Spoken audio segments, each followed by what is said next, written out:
Hello, everybody. Welcome to another episode of Movies Down Memory Lane. I need a sound effect there or something Kind of like, like a little something, a yeah, chime or something, or like a yeah, waviness. yeah. But I'm Stephen Billings. Of course, I have always with me my two buddies, Andrew Cabral and Dan Skip Allen. And this is the show where we take a trip down memory lane, our movie memory lanes, and each of us, it's a new guy every episode. We pull a movie out of our past that really connects with us, that really means something to us. And that person then will explain to everybody, especially us, the two others, why they really love that movie so much. We have a meter. It's called the Philometer, and we'll bring it up large here. It tells our meter of where we feel. You got the person that brings the movie in has to be obsessed with the movie.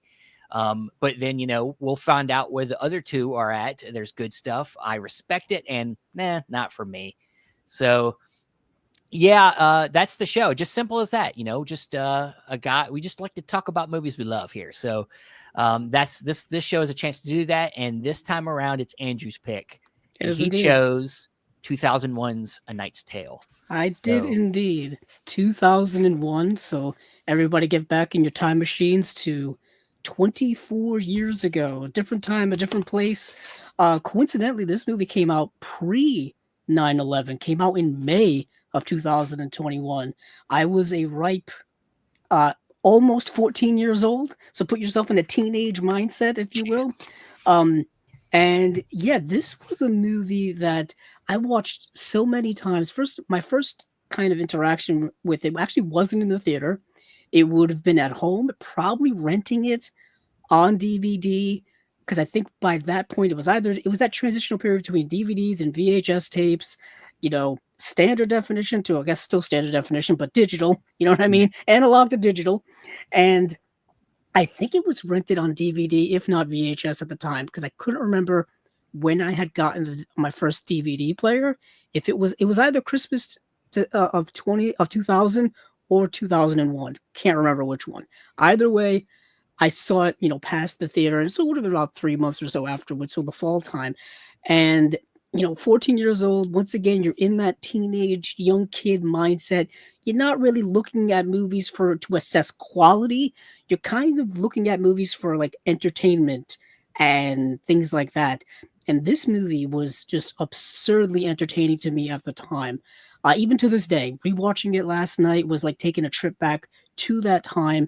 And the movie, for those of you who have not seen it, it's a medieval comedy romance, a little action in there. It's essentially a sports movie set during medieval times. It's like if you go to medieval times or like a Renaissance fair, it feels like it has that level of energy and that level of fun to it, but like on the big screen or on the screen. And the movie stars at the time a burgeoning star in Heath Ledger, who I had just probably seen in the movie The Patriot, which had come out, I think, a year before, the Mel Gibson movie, where he played one of Mel Gibson's, several sons or children in that film. And this was right around the time that Heath Ledger was making the transition from Australia to the US. He did like 10 Things I Hate About You. He did The Patriot. He did this movie. But for me, it was at that time in my life where I was starting to recognize actors. Like, oh, I remember this person from this. I remember this person from that. Like Heath Ledger, and of course I recognized like Mel Gibson because even at that time I think I'd just seen Braveheart as well. So all of these movies I was seeing like at the same time, so these names and these faces were starting to look familiar. And Heath Ledger, this is I have to go and look. It's got to be one of his like early breakout roles where he's leading a movie and he is just the main driver of this movie. Like I said, The Patriot is something that is a Mel Gibson movie. It's very much with older, more veteran actors. 10 Things I Hate About You is a teen angst comedy that's also mostly an ensemble film, based off of the Shakespeare play. But he had literally his previous movie was The Patriot. I'm just looking at his IMDb right now. So this is part of the formative years of Heath Ledger. And I was immediately captivated by him just because he's got that on-screen presence, that charm, that wit, that acting ability. Something innate about Heath Ledger was something I had never seen at the time because I was so young and not really looking for it, but he just had it. He's got that it factor that grabs you.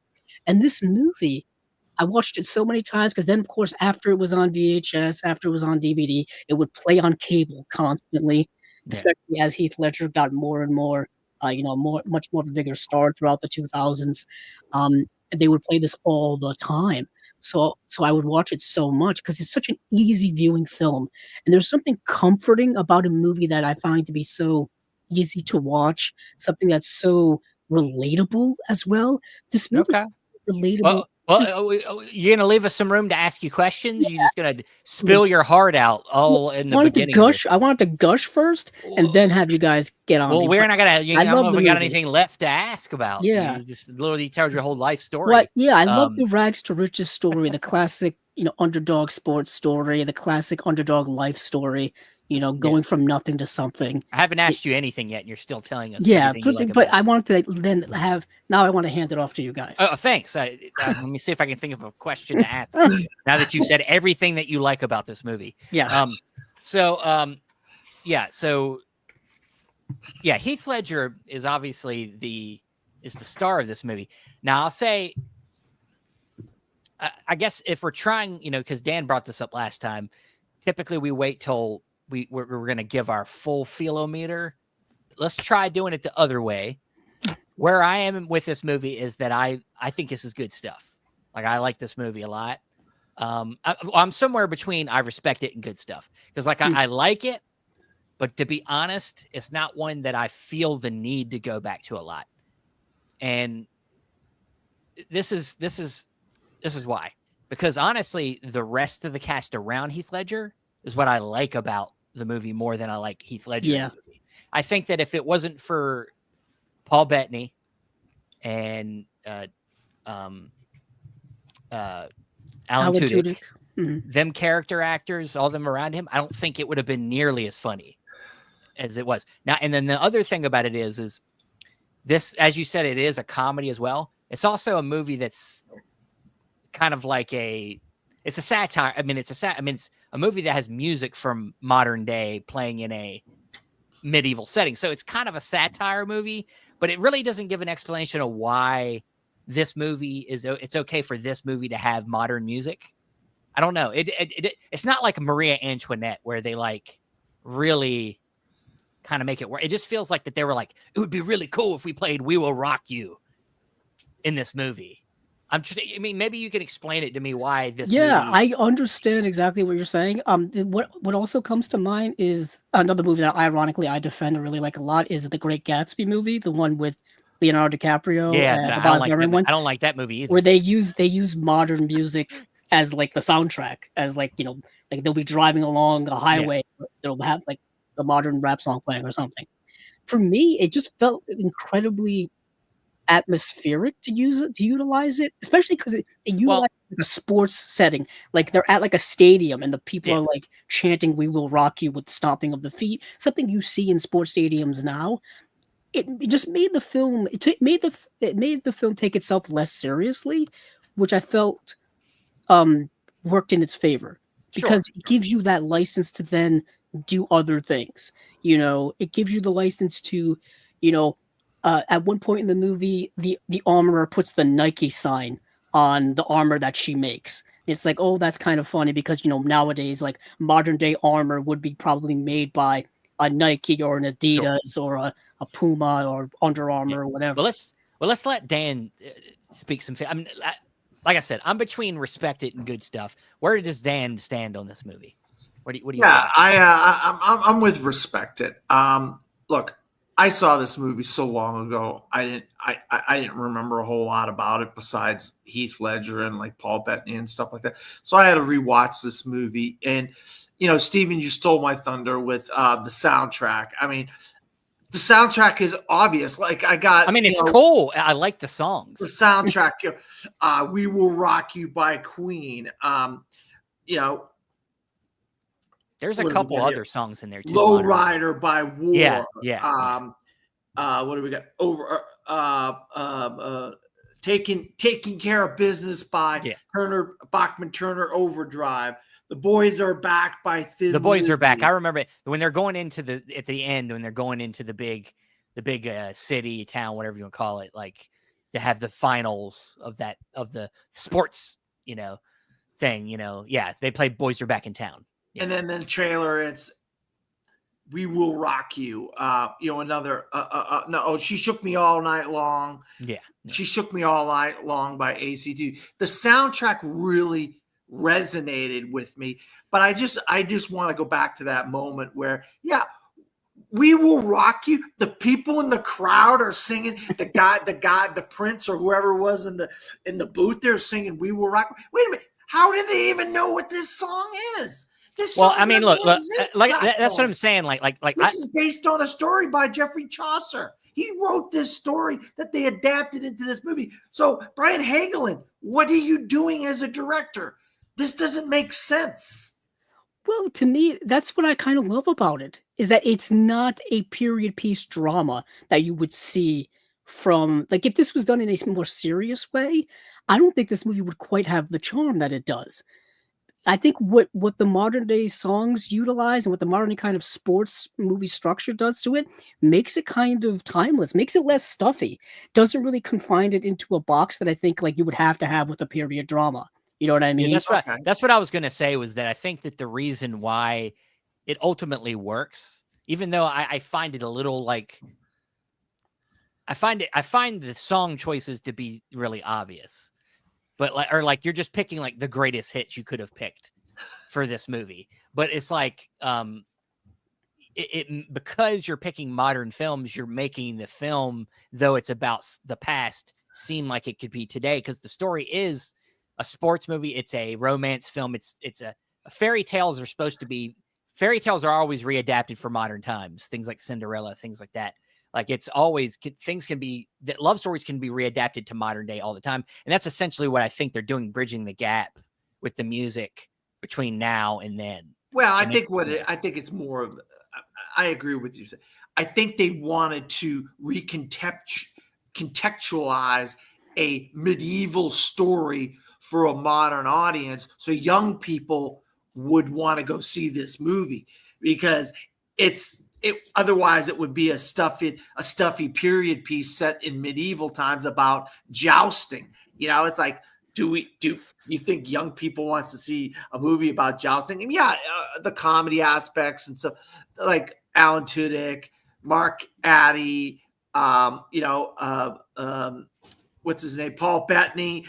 You first see Paul Bettany. He's walking out naked. Because he lost a bet, so he lost all his clothes. He literally lost all his clothes, and he plays Geoffrey Chaucer, the writer. And like people are like, who's Geoffrey Chaucer? We know Geoffrey. But back then, they don't know who Geoffrey Chaucer is. But he adds a nice element to the story, and their band of goofball, I call them goofy characters, is funny. But I'll tell you what, is an actor that I've come to like over the years, for the last 25 whatever years, because I saw him first. I remember him like really seriously because he was a villain on CSI Miami, and that's Rufus Sewell.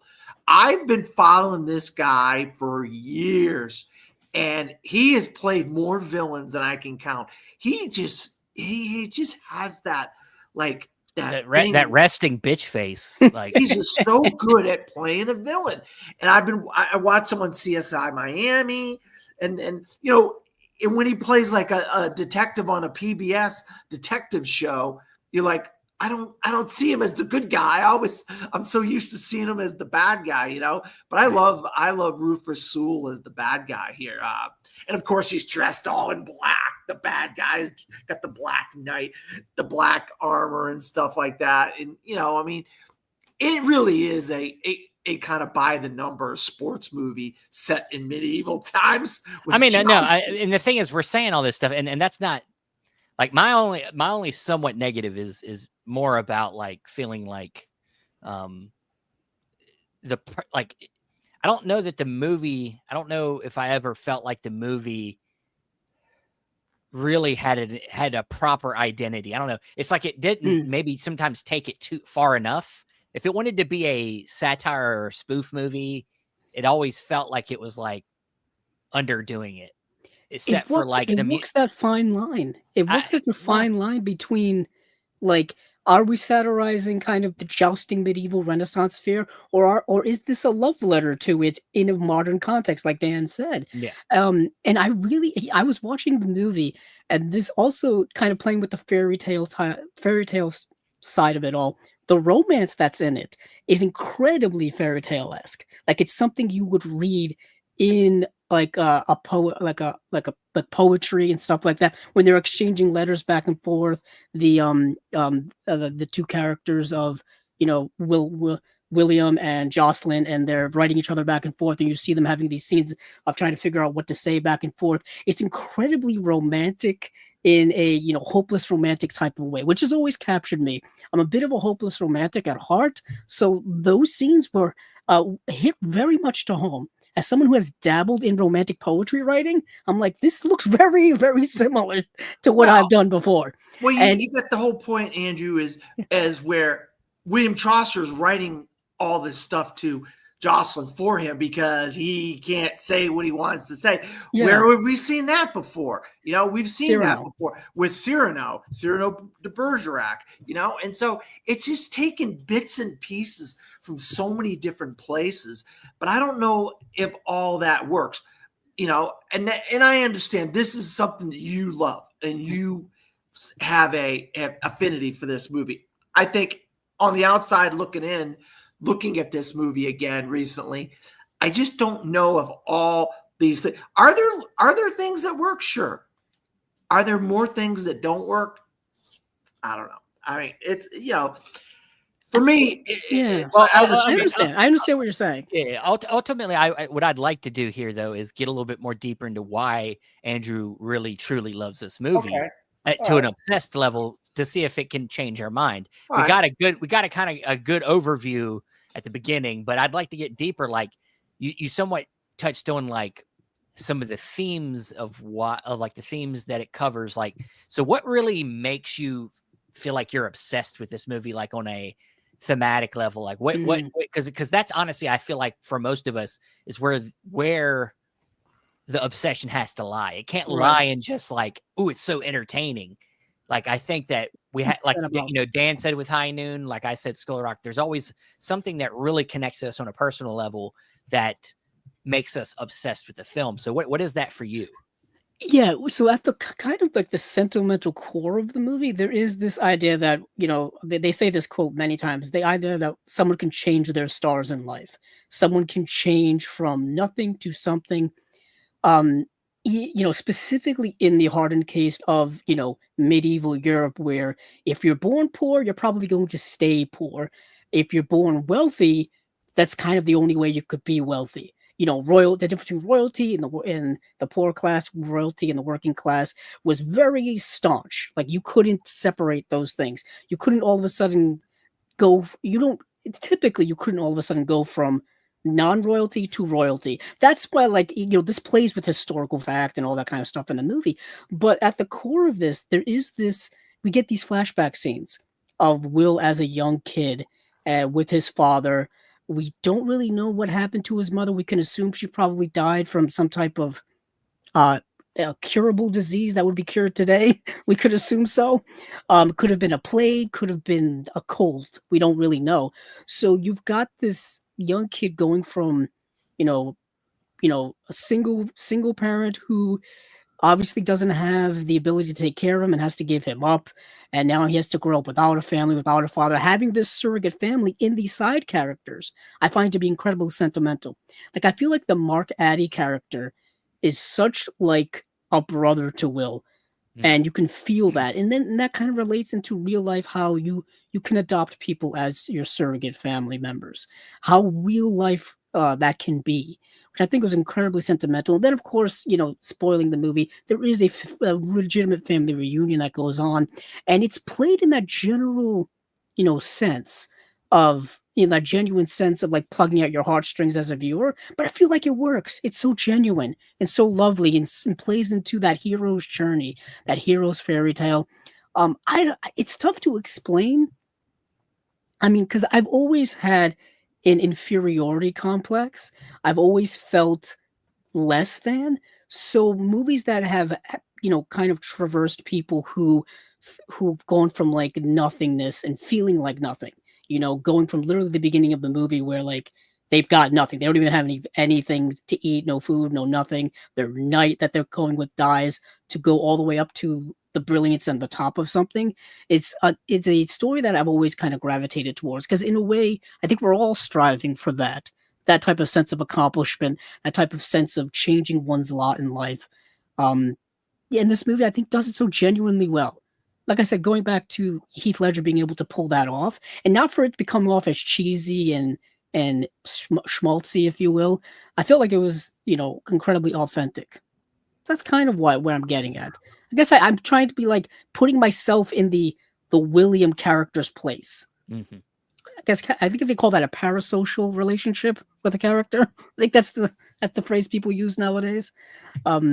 But yeah, that's kind of what really reminisced. And plus, I was 14 years old at the time, incredibly impressionable, incredibly naive about the world and life. I've always been incredibly also sentimental about those things, like life journeys and time and stuff like that. As we all know here.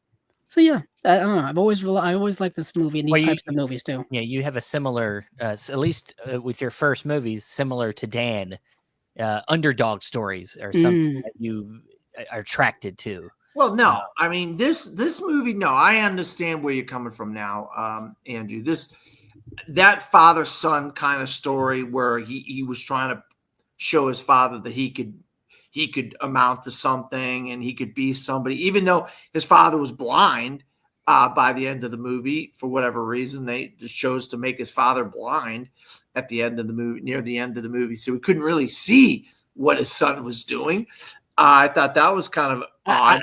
I think the thing with the son, I think with him and his dad, I don't think that it was like a relationship where he felt like he needed to prove himself to his father. It was more that he did better, that he could be better than him more than anything. Like, you know what I mean? Like that, like not to be poor and to be like not being able to take care of oneself, barely. Yeah, there's that old adage that, parents want their children to do be better than them, to do better Exactly. than them. I think it's just, he set him up. He basically said, look, I can't take care of you anymore. I can't do anything to help you succeed in life. So go off with this knight and have a better life. And not necessarily that he needed to prove himself, is that he just needed to find a way to have a life. And that, to be able to come back to him, is what's sweet about it. Yeah, he was able to find him again. The idea of, like coming home, just follow your feet, I think is incredibly poetic. What he said to him before he left. Yeah. And also I like, there's where they're crossing over back to England and everybody's saying like, how long has it been since you've been back to the homeland, if you will? And everybody's like, 5 years, 3 years, and Will's like 12 years. And that's when you get the flashback of when he was a kid, because the last time he was there was when he was with his father. I mean, literally the first place he kind of goes when he goes back there is to his old neighborhood. You know what I mean? And the you don't see it, but you can kind of feel it.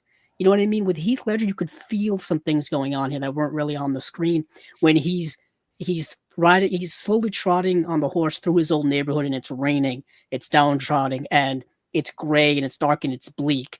And you could feel like there's probably a rush of memories coming back to him of being a kid. Like he even talks to a little kid who lives in that neighborhood. So who knows what it's like to live in like that squalor, if you will. And the fact that he's made it out of there, the fact that the father kind of set him up to that, and kind of what Dan was saying is, even though the father can't literally see him, he can feel it. When they have that reunion and they embrace, you can feel that the father knows that his son is much better off now. I feel like I feel like there's a fake out here. Like the movie's trying to give you a fake out of this sentimental story and all this stuff. But what happens is he goes back to his old house and that costs him everything that he did, because he was fooling everybody all along. He was trying to pretend that he was somebody else that he wasn't. And in reality, a lot of the times you can't really do that. you can't really pretend you can't Well, I mean, get I think out that, of what you are. I You think are that's, who I think you that's are. the journey. That's the movie. Yeah. You I know, also think you're not I trying also to think play. that's the point. I look at it like losing. Sometimes you lose in life. Sometimes people are meant to have a bad deal. Not everybody is meant to have a winning hand, and that's where this quote comes in right here. You have been weighed, you have been measured, and you have been found wanting. You don't always win. This Sure. movie's trying to give you a happy ending, but I feel like not giving the viewer a happy ending would have been a better, because there's a lot of losing teams out there. There's a lot of people Well, that don't I have a think great life. I think if this movie was made by, had a different purpose, if it was like a drama, maybe. Yeah, if it was If something, this was Braveheart, then yeah, he dies at the yeah, end. But if it was this a mo- movie, you would have yeah, to radically change the whole tone of the movie from beginning to yeah, end to get to that point. All Like right. you wouldn't be able to have like AC/DC playing in a movie with where there's a bad ending. It doesn't yeah. seem You sound like you right. just want to change this whole movie. That would be a good No, mutation, I though. just feel like it's doing a fake out for the audience. I don't think so. I don't think it's faking. I think it it out. was setting us up for that type of happy ending. Because if I Yeah. think like we're talking about, it's a journey. So he knows, as somebody that's not of nobility, he can't do this competition, so he has to pretend to be in it. He doesn't care about being a noble. He just wants to be able to participate and make money. And as he goes through it, of course, he gets kind of like sucked into the world more, falls in love with the noble girl, and then when it comes to a point where he can't fake it anymore, he gets caught, and then he gets saved by somebody that is noble, that actually has integrity, which is another. What is fascinating about that Noble whole part. thing, I mean, obviously like foreshadowing and stuff like that. Yeah. This was kind of my first movie where I was thinking of like things like foreshadowing and writing and stuff. Early on in the movie, he's doing the jousting, and then the Prince of Wales, who's like the heir to the throne, is disguising himself, pretending to be lesser in order to participate in the jousting tournaments and stuff, while William is pretending to be more than what he is to participate in the jousting tournament. And in doing and because Will is doing that and is kind of doing the same thing, he recognizes that in the prince, and it ends up saving him in the end. Yeah. And there's this old adage, this thing that I've kind of been noticing throughout my whole life, is that it never, sometimes being a good person can pay off eventually. Being nice to somebody one day can eventually end up paying off later on. Because that happens in real life, you know what I mean? And it happened in this movie, which I thought was fascinating. I like that little writing thing they did in there with that little No, I think that foreshadowing. was the most interesting.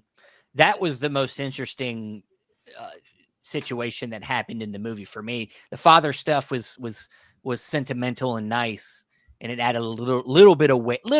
I don't think it's fleshed out nearly enough to be that important to the movie, because I think ultimately all the other stuff takes over the movie. Yeah.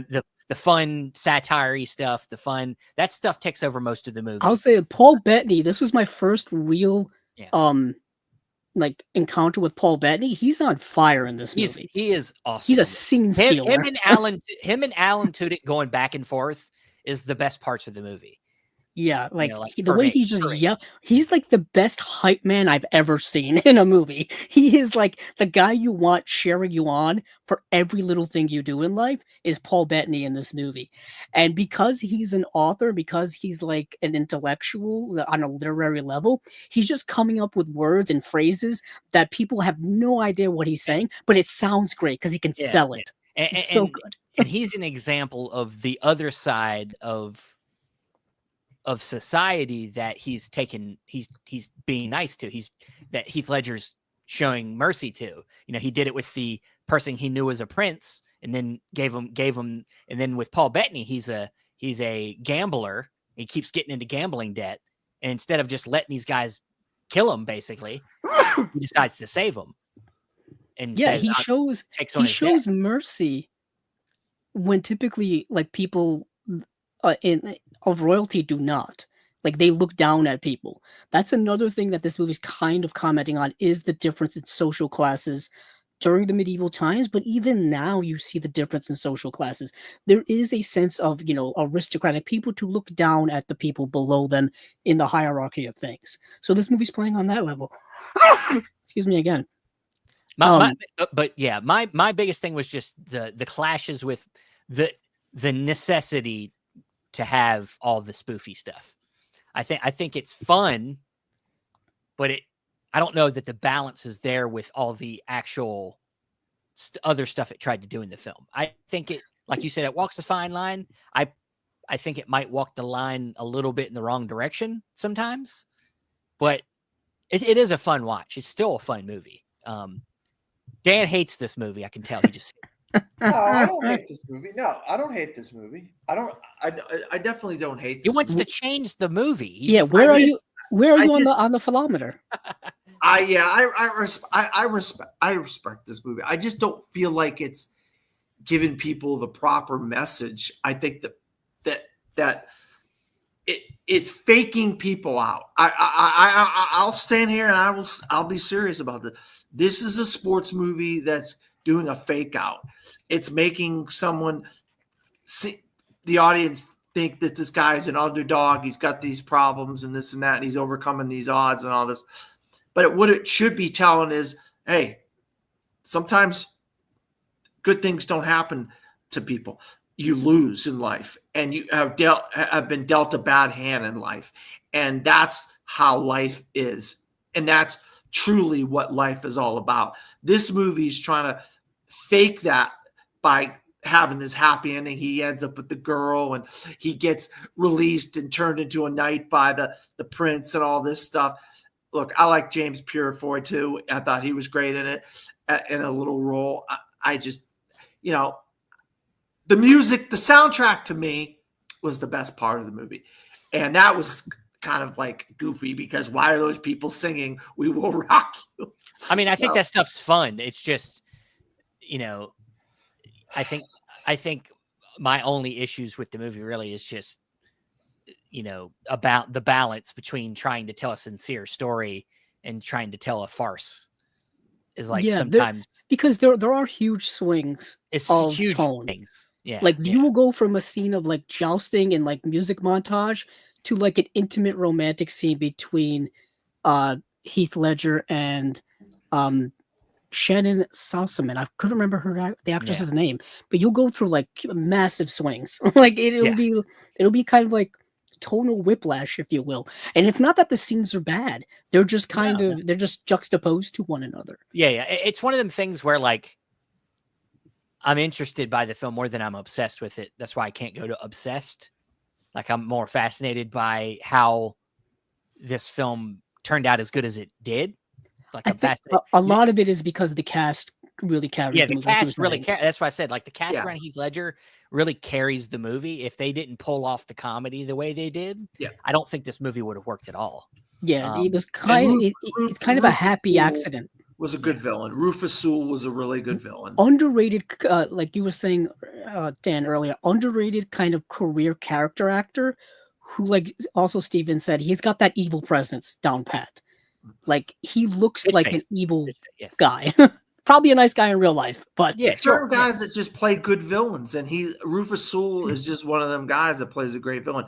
When he played that detective on PBS, that series of detective movies, where he was like an Italian detective or some kind of, I'm like, I don't see him as a good guy, because I always see him as a bad guy, and he's so good as a bad guy. Especially on CSI Miami, I loved him as the villain on that. He was also in that Amazon series, The Man in the High Castle. Yeah, and he played a Nazi. He played a Nazi, and it's it was he played it convincingly well. Yeah, but he's always played those types of roles, because I think this was the first time I was aware of him.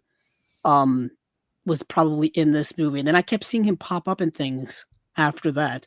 I'm trying to see if there was anything else, but yeah, I'm just looking at it. He's got a long filmography on IMDb if anybody wants to go take a look. Oh, he was in Dark City. That's another one where he played a protagonist, but still like a stern protagonist. Like he's very stoic. that face looks like a stone. Yeah. But it's yeah. So I think I slightly go forward on the meter a little bit to solid good stuff for me. I'm think, just gonna stick with respect. I'm sorry. Yeah, that's good. I mean, I respect that. Obviously, I'm on obsessed enough to own it twice over on Blu-ray and 4K. So obviously, I'm hooked. See, I had the movie on DVD, and I think I gave a bunch of my DVDs to my parents, knowing that some of them I would probably just get around to rebuying, and I don't own it anymore, but I did have it on DVD. I just need to buy the Blu-ray, but I would definitely own it for sure. I had to watch it on Tubi. Yeah, it's on Tubi. So I was looking at I was like, I don't think I own a copy. I don't own a copy on Fandango at home or nowhere. So I was like, well, I guess I'm watching. I think this is a prime for like an Arrow Video release. Like I feel like Arrow I mean, this just came out like last month, I think, like late May. I might have to get that. And like this Blu-ray had been out since 2006, so this was around forever. Yeah. This was I saw this so many times in so many bargain bins over the years, and it was always the same disc. So it needed something like a proper remaster and restoration, which it did eventually get. I'm surprised they didn't capitalize on that earlier, because the movie, like I said, it's now 24 years old, so it's been around for a while. So it's probably hit a few generations of people. Like I said, I watched it when I was a teenager. Probably the next generation seen it now. I mean, Heath Ledger's, of course, his passing definitely gets people to go back and rewatch a lot of his films. So yeah, it's always a movie that's stuck with me over the years. Were there some good special features on it? Have you watched the discs? I didn't watch the special features yet, but there's okay. They were deleted an extended scene. There's actually an extended cut of the movie that's an extra 10 minutes long. That's been around, I think, for a while too.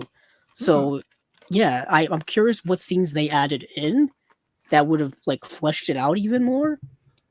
That's something that I'm more fascinated about than anything. Okay. Well, I'm surprised you haven't watched it. Since Yeah, you're me so too. obsessed with the movie. Yeah, true. Jesus. True. I think I'm obsessed with the theatrical cut. That's what I was thinking. I was like, well, this guy's fat. He loves the movie. You think you would have watched the special features by now? You would think so. You got a lot of watching to do.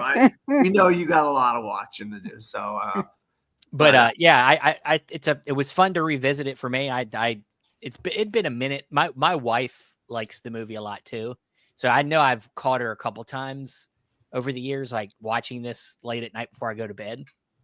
So, but I hadn't watched it maybe in about a couple years or something, and I was like, this is really fun. It is all over the fucking place. Like the movie, like is just, it goes on a journey with its comedy and with its self-referential behavior, but like it's fun. Yeah, it's interesting. I have a little ace in the hole here that I thought would have pushed you. I didn't take it out.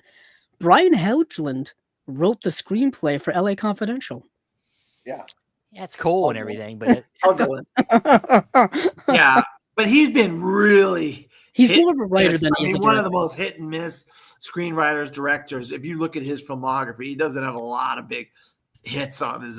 More so writing than directing. Yeah. Most definitely. But I just thought it was fascinating that, this was kind of a movie that he did after, coincidentally working with Mel Gibson on, was it Payback? Something like that? Yeah, Payback. And then he did A Knight's Tale right after. And then he did the movie The Order, which was Heath Ledger's follow-up film. So they worked together again. He was doing so well until he got to The Order. Yeah, until we got to The Order, a movie no one ever talks about. Because it's The Order. Yeah, but it's not that great. Yeah, I'm thinking The Order. I remember the Jude Law and Nicholas Hoult movie from last year, which I loved. I don't remember another movie called The Order. So I remember it somewhat back in the day. I remember seeing the trailer for it. Yeah. It's I think it's almost as if Heath Ledger was playing like a John Constantine type character, or he was like hunting demons or something. Oh, that's what it is. Yeah, it came out in 2003. I remember. Wow. I don't even remember it. I'll be honest. I never even heard of it. Yeah, that's so weird. I think I've seen it, and I don't remember thinking it was too great. But But yeah, that is Andrew's pick this week. A Knight's Tale. He is obsessed with it. I am thinking it's good stuff, and Dan is sticking on. I respect it. So you get a little bit of the spectrum tonight on opinions, but next week it is 2 back weeks. to Dan, or next episode in 2 weeks. It's Dan back to Dan. He gets to pick the next one. So what are you going for? I'm going to go with a movie that really had a huge impact on me as a film cinephile and as a movie fan. I saw it when I was 7 years old, and it's E.T. the Extraterrestrial. Good pick. Yeah, this is that's gonna be a love fest of an episode right there. I don't think we're gonna have many. I don't. If anybody's under good stuff, it would surprise me. I'm assuming we're gonna go with the original cut, the one that doesn't substitute like walkie That talkies or doesn't whatever. exist, Andrew. It doesn't. The one that takes away the guns. Yeah. They don't For what, exist. walkie talkies, isn't It it? doesn't exist. That's an urban legend. I saw that in theaters. Well, not in theaters, in a drive-in theater. Yeah, Still counts. yeah. That doesn't count. But yeah, I don't want to show our hands, but I don't think Right. anybody's gonna. Yeah, but that'll be a good discussion, and we'll look forward to that. But until then, of course, please subscribe to the Chasing Labels channel. This coming up week, we got Andrew back at Chasing Labels, going over recent announcements. So you got a bunch of, I think, Vinegar Syndrome stuff to talk about, Yep. and yeah. Yeah, Vinegar Syndrome, Warner Archive, whatever else drops between then and now, off the top of my head. We will be talking about the Keep. Michael Mann's The Keep's getting another 4K release. That's going to be interesting. And then we have our Sean Baker interview is up on the channel right now, which we just did this past week. The recently Academy Award winning director, filmmaker, and fellow movie collector, big time movie collector. We got to talk with him about his releases of Anora and Prince of Broadway from Criterion, which was awesome. Of course, we will be doing Unwatched Pile before the end of the month. The last Monday of the month, Unwatched Pile will be back. Gotcha. So that's about it. I think we're about. That's it for the. There might be something else that pops out, but I don't know. That seems to be about the rest of the month. So.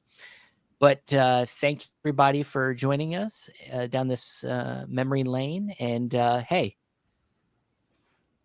go into your dreams and watch more movies. I'll come up with something. I was like, Come on, let's go. Give the people what they want here. I'll give them something. Here we go.